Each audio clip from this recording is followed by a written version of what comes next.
Hello guys! Nandito kami sa Tizishan Monastery. Ang ganda po ng lugar na ito guys. Very holy, tahimik, peaceful. Talagang nakaka-relax na lugar at um, napaka ano niya guys, ang ganda, ang linis ng lugar. Mapapawaw ka talaga kapag pumunta ka sa mahirap po magpunta dito. May nagtulong nga sa amin umakyat dito. Mahirap makapag-isla.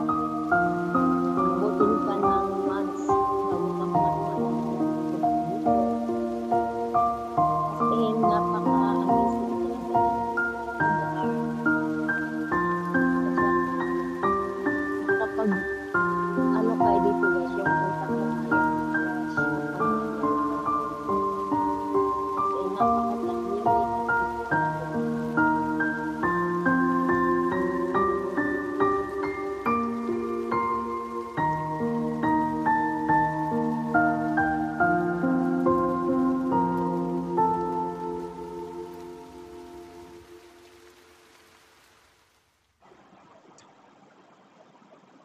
So, sarap mag-relax dito guys dahil pagod na pagod po ang sarili natin sa trabaho, 6 days a week, lalo na isang OFW ka dito sa Hong Kong.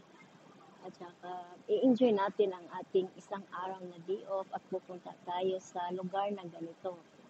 Peaceful, maganda, at napaka-green ng paligid.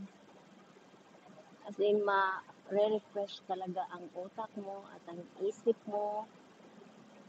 Mawawala ang pagod at stress mo sa trabaho at pati problema mo guys, mawawala kapag magpunta ka dito kasi maa-amaze ka talaga pag nakita mo ang lugar na ito at napuntahan niyo. So, yan lang.